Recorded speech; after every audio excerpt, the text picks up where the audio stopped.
Hello friends, ओम श्री गणेशाय नमः। आप सभी का स्वागत है आपके अपने यूट्यूब चैनल पर।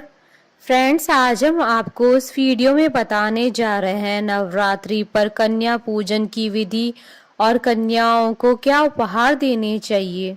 फ्रेंड्स, वीडियो शुरू करने से पहले आपसे रिक्वेस्ट है, अगर आप हमारे चैनल पर नए हैं और आपने अभी तक चैनल को सब्सक्राइब नहीं किया है तो प्लीज सब्सक्राइब कीजिएगा चैनल को।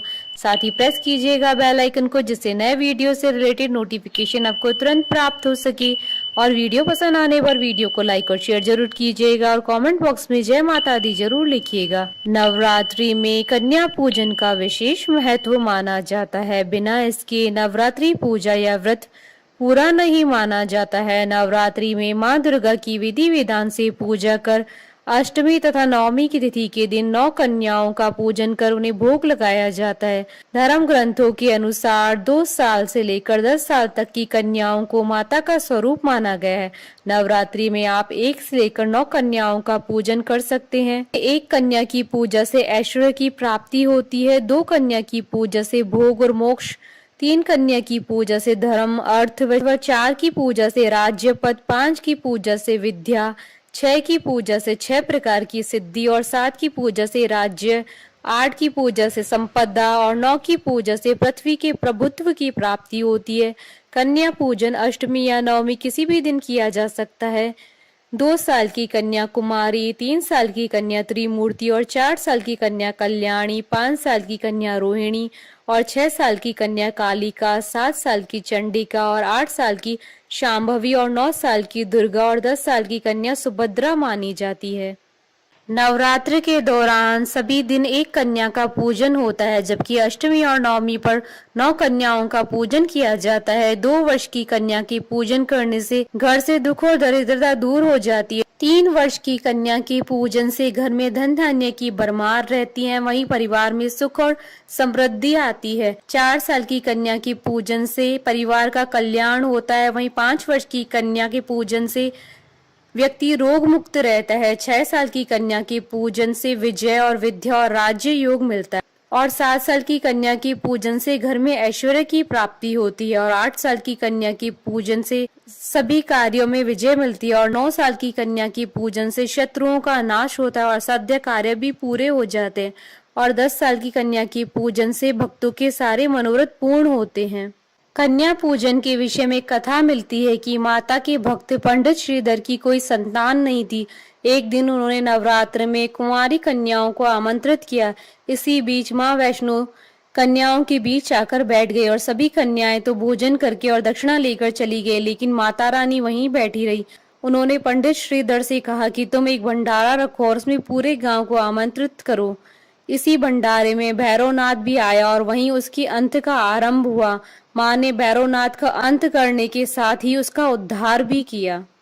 फ्रेंड्स, अब आइए जानते हैं कन्या पूजन की विधि। कन्या पूजन के लिए कन्याओं को 1 दिन पहले सम्मान के साथ आमंत्रित करें। खासकर कन्या पूजन के दिवस ही कन्याओं को यहाँ वहाँ से एकत्रित करके लाना उचित नहीं होता है। गृह प्रवेश पर कन्याओं का पूरे परिवार के साथ पुष्प वर्षा से स्वागत करना चाहिए। नव दुर्गा के सभी 9 नामों के जयकारे लगाने चाहिए।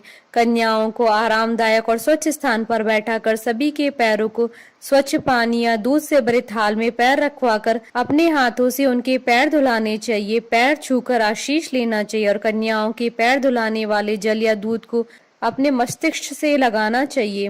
कन्याओं को स्वच्छ और कोमल आसन पर बैठाकर पैर छूकर आशीर्वाद लेना चाहिए। उसके बाद कन्याओं को माथे पर अक्षत फूल कुमकुम लगाना चाहिए।